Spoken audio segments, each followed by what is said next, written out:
दोस्तों नमस्कार। मेरे इस चैनल पर आपका स्वागत है। आज की बहुत अद्भुत कहानी है और ये कहानी काव्य महाभारत से है। एक दिन अर्जुन और भगवान श्री कृष्ण ने जल विहार पर जाने का मन बनाया। दोनों यमुना के किनारे जल विहार करने लगे। काफी देर तक यमुना में जल विहार का आनंद लेने के बाद वे एक स्थान पर बैठे ही थे कि तभी वहां एक ब्राह्मण आया। ब्राह्मण के मुखमंडल पर दिव्य तेज तो था, लेकिन उसका शरीर जर्जर हो गया था। उसके शरीर की आभा और शरीर का बल दोनों में कोई सामंजस्य ही नहीं था। इस कारण वो विचित्र दिखता था। उस ब्राह्मण ने दोनों से कहा, मैं एक ब्रह्मभोजी ब्राह्मण हूं। मैं लंबे समय से भूखा हूं। आप दोनों महापुरुष हैं, इसलिए मैं आपसे भोजन की भिक्षा मांगने आया हूं। मेरी भूख मिटाकर मुझे तृप्त करें। श्री कृष्ण और अर्जुन ने ब्राह्मण से पूछा, हम आपकी तृप्ति अवश्य कराएंगे। आपकी काफी दिनों से तृप्ति नहीं हुई है, अतः आप अपनी इच्छा बताएं। किस प्रकार के अन्न से तृप्ति होगी, हम उसका ही प्रबंध करेंगे। तब ब्राह्मण ने अपना राज प्रकट किया। मैं साधारण ब्राह्मण नहीं हूं, मैं अग्नि हूं। आप मुझे वही अन्न प्रदान कीजिए जो मेरी क्षुधा को शांत कर सके।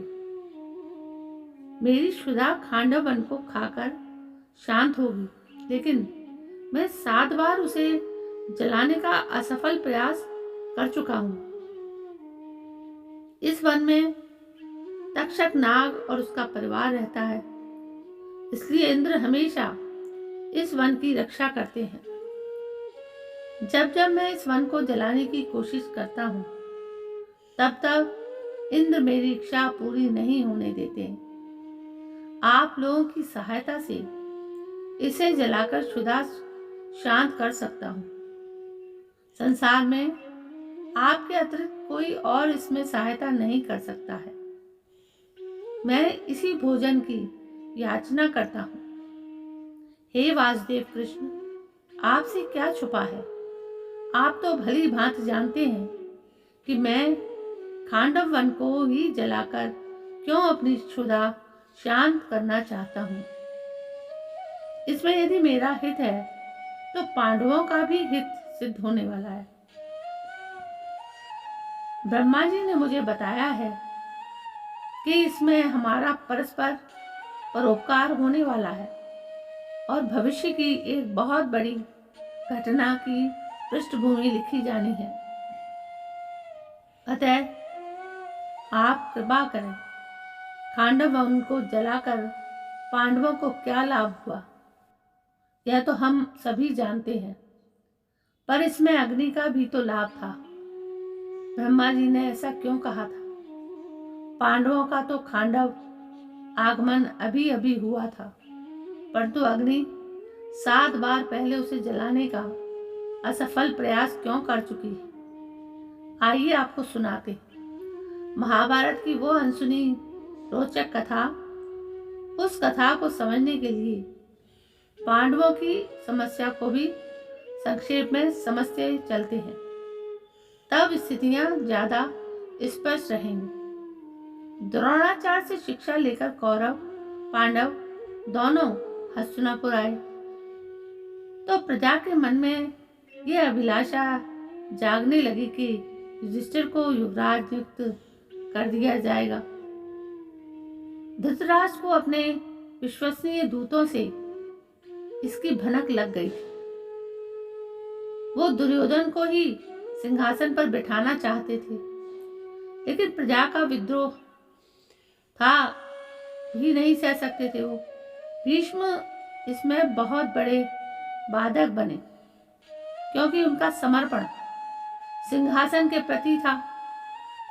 वो प्रजा की अभिलाषा देखकर युधिष्ठिर को इसे सौंप सकते थे, इसलिए धृतराष्ट्र ने एक चाल चली। हस्तिनापुर युधिष्ठिर को राज्य के सबसे व्यर्थ समझे जाने वाले प्रदेश खांडवप्रस्थ का राजा बना दिया गया। खांडवप्रस्थ तो वन के अतिरिक्त कुछ था ही नहीं। इस तरह भाग्य पांडवों को उस वीरान जंगल में ले आया जिस पर तक्षक, नाग और असुरों का आधिपत्य था। पांडवों को उस जंगल को साफ कर नया नगर बनाना था, पर अग्नि क्यों उस वन को जलाकर खाने के लिए बेचैन थी। वास्तव में उस वन को जलाकर ही अग्नि को एक लंबी बीमारी की पीड़ा से मुक्ति मिल सकती थी। अग्नि के रोग का खांडव वन से क्या संबंध है, इसे जानते हैं। श्वेतकी नामक एक धर्मनिष्ठ राजा थे। उन्होंने बहुत से बड़े बड़े यज्ञ किए। उनके राज्य में सदैव यज्ञ होते ही रहते थे। राजा ने लगातार इतने यज्ञ करवाए कि राज्य के सभी ब्राह्मण थक गए। उन्होंने राजा के सामने विनती की कि वे अब और यज्ञ कराने में सक्षम नहीं हैं। उन्हें विश्राम की आवश्यकता है। पर राजा श्वेतकी की इच्छा पूरी नहीं हुई थी। बल प्रयोग कर ब्राह्मणों से यज्ञ तो कराया नहीं जा सकता था। इसलिए राजा को एक ऐसे पुरोहित की जरूरत थी जो यज्ञ की आहुतियां डालते और मंत्रोच्चार करते कभी थके ही नहीं। राजा ने इसके लिए भगवान शंकर की तपस्या शुरू की। भगवान शंकर प्रसन्न हुए और राजा श्वेतकी से इच्छा पूछी तो राजा ने अपनी व्यवस्था बताकर एक योग्य पुरोहित देने की प्रार्थना की। शिवजी ने कहा, मेरे ही अंश स्वरूप ऋषि दुर्वासा के पास जाकर उनको सेवा से प्रसन्न करो। उनसे उत्तम पुरोहित तुम्हें नहीं मिलेगा। राजा श्वेतकी शिवजी के आदेश पर दुर्वासा जी के पास पहुंचे। उन्होंने दुर्वासा जी को सेवा से प्रसन्न कर एक ऐसे महान यज्ञ का अनुष्ठान करवाने की विनती की जो इससे पहले कभी ना हुआ हो। दुर्वासा जी ने राजा श्वेतकी के लिए ऐसा महान यज्ञ का अनुष्ठान कराया। उस यज्ञ के अग्निकुंड में 12 वर्ष तक अग्निदेव को लगातार घी की अखंड आहुतियां दी गईं। आहुतियां लगातार दी गईं। अग्निदेव को कोई विराम ही न दिया गया। इसका परिणाम ये हुआ कि अग्नि देव की पाचन शक्ति कमजोर हो गई। उनका रंग फीका पड़ गया और प्रकाश मंद हो गया। वे अब किसी यज्ञ आदि के आह्वान पर प्रकट ही नहीं होते थे। इससे बड़ा संकट पैदा हो गया। यज्ञ अनुष्ठान में विघ्न पड़ने लगी। अग्निदेव को बाध्य होकर जहां प्रकट होना पड़ता वहां वो ज्यादा भविष्य ग्रहण ही नहीं कर पाते। अपच के कारण अग्निदेव बहुत परेशान थे। वे इसका निदान पूछने ब्रह्मा जी के पास गए। ब्रह्मा जी अग्निदेव की पीड़ा से स्वयं भी दुखित थे। ब्रह्मा जी ने कहा, हे अग्निदेव, तुम खांडव वन को जलाकर उसके जीवों का भक्षण कर लो तो इससे तुम्हारी अरुचि खत्म हो जाएगी। इसलिए ब्रह्मा जी के आदेश पर अग्निदेव ने खांडव वन को 7 बार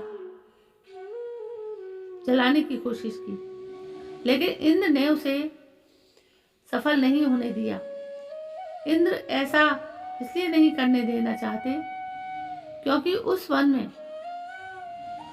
इंद्र के मित्र तक्षक के कुल का वास था। इसलिए जैसे ही अग्नि उसे चलाने का प्रयास करती, इंद्र के भेजे भयंकर मेघ मूसलाधार बारिश करने लगती और अग्निदेव को हार कर जाना पड़ता था। अग्निदेव ने जाकर सारी बात ब्रह्मा जी को बताई। ब्रह्मा जी ने अग्नि को सुझाव दिया कि तुम श्री कृष्ण और अर्जुन की सहायता लो, उन्हें किसी प्रकार से इसके लिए तैयार कर लो, इसमें परस्पर लाभ है। उनकी सहायता से तुम्हारा ये प्रयास इस बार अवश्य सफल होगा। ब्रह्मा जी के इसी आदेश पर अग्नि ब्राह्मण रूप में आए और क्षुधा शांत करने की विनती की।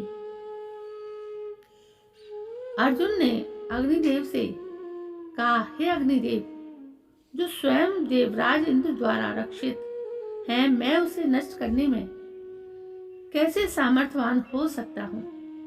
अभी तो मैं रथी भी नहीं हूँ। मैंने आपकी भूख मिटाने का वचन दे दिया है, इसलिए वचनबद्ध हूँ, परंतु अभी मेरे पास रथ के अलावा वेग वहन करने वाला कोई धनुष, अक्षय बाणों से युक्त तरकश भी नहीं है। मुझे तो पहले इन आयुधों को प्राप्त करना होगा, तब तक आप प्रतीक्षा करें। अग्निदेव तो इतने बेचैन थे कि वो प्रतीक्षा कर ही नहीं सकते थे। उन्होंने वरुण देव का आह्वान किया और गांडीव, धनुष, अक्षय तरकश, दिव्य घोड़ों से जुता हुआ एक रथ मांगा, जिसे अर्जुन को समर्पित किया गया। अग्नि ने श्री कृष्ण को एक चक्र भी समर्पित किया। गांडीव धनुष अलौकिक था, वो किसी शस्त्र से नष्ट नहीं हो सकता था तथा अन्य लाख धनुषों की बराबरी कर सकता था। उसके साथ ही अग्निदेव ने एक अक्षय तरकश भी अर्जुन को प्रदान किया था, जिसके बाण कभी समाप्त नहीं होते। गति को तीव्रता प्रदान करने के लिए जो रथ अर्जुन को मिला, उसमें अलौकिक घोड़े जुते हुए थे तथा उसके शिखर पर एक दिव्य वानर बैठा हुआ था। उस ध्वज में अन्य जानवर भी विद्यमान रहते थे, जिनकी गर्जन से दिल दहल जाता था। अग्नि ने कृष्ण को एक दिव्य चक्र प्रदान किया, जिसका मध्य भाग वज्र के समान था। वो मानवीय तथा अमानवीय प्राणियों को नष्ट कर पुनः श्री कृष्ण के पास लौट आता था। अग्निदेव ने खांडव वन को सब ओर से प्रज्वलित कर दिया। जो भी प्राणी बाहर भागने की चेष्टा करता, अर्जुन तथा श्री कृष्ण उसका पीछा करते। खांडव वन के प्राणी व्याकुल हो उठे। उनकी सहायता के लिए इंद्र आए, पर अर्जुन तथा कृष्ण के सम्मुख एक न चली। तभी इंद्र के लिए एक आकाशवाणी हुई, तुम्हारा मित्र तक्षक नाग कुरुक्षेत्र गया हुआ है, अतः खांडवन दाह से बच गया है। अर्जुन तथा श्री कृष्ण के कार्य में बाधा न डालो। यह सुनकर इंद्र भी अपने लोक चले गए। खांडवन दाह के समय दक्ष का पुत्र अश्वसेन छोटा था। उसकी माता को उसके वंश के समाप्त होने की चिंता हुई। उसने अपनी जान देकर किसी प्रकार अपने पुत्र अश्वसेन को बचा लिया। यह कथा भी बहुत करुण है। अश्वसेन के अतिरिक्त खांडवन में मायासुर तथा 4 शार्क नामक पक्षी बच गए थे। इस वनदाह से अग्निदेव तृप्त हो गए तथा उनका रोग भी नष्ट हो गया। मायासुर को अर्जुन ने पकड़ लिया। मायासुर ने अर्जुन से प्रार्थना की कि उसके प्राण न ले। इसके बदले में वो उनके बड़े काम आएगा। मायासुर असुरों का विश्वकर्मा था। उसने अर्जुन और श्री कृष्ण को वचन दिया कि ये पांडवों के लिए हस्तिनापुर से भी ज्यादा भव्य नगर बनाकर देगा। अर्जुन ने उसे छोड़ दिया। उसी मायासुर ने इंद्रप्रस्थ का माया महल बनाया, जिसमें दुर्योधन रुझ गया था। खांडव वन में अपनी माता को गंवाने वाला अश्वसेन ने अर्जुन के वध के लिए किस प्रकार कई जन्म लिए और कर्ण की सहायता को आया था। नीतिवान कर्ण ने उसकी सहायता लेने से मना कर दिया था। यह कथा भी बड़ी रोचक है, इसे फिर कभी सुनाऊंगी। खांडव दाह के बाद इंद्र मृदंग आदि देवताओं के साथ प्रकट हुए तथा अर्जुन से वर मांगने के लिए कहा गया। अर्जुन ने सब प्रकार के दिव्यास्त्रों की कामना प्रकट की। इंद्र ने कहा कि समस्त दिव्यास्त्रों पर शिवजी का अधिकार है, उन्हें प्रसन्न कर लेने पर ही दिव्यास्त्र प्राप्त होंगे। तो ये थी दोस्तों महाभारत की बहुत ही अद्भुत कथा। महाभारत में बहुत सी ऐसी कथाएं हैं जो हम और आप तक नहीं पहुंच पाती हैं, तो मैं उसे ढूंढ कर गूगल से आप तक पहुंचाती हूँ। यही मेरा ध्येय है कि आप लोग अच्छी अच्छी कहानियों से परिचित हों। मैं कल फिर से एक नई कहानी लेकर आती हूँ। तब तक के लिए मुझे आज्ञा दीजिए। जय हिंद, वंदे मातरम।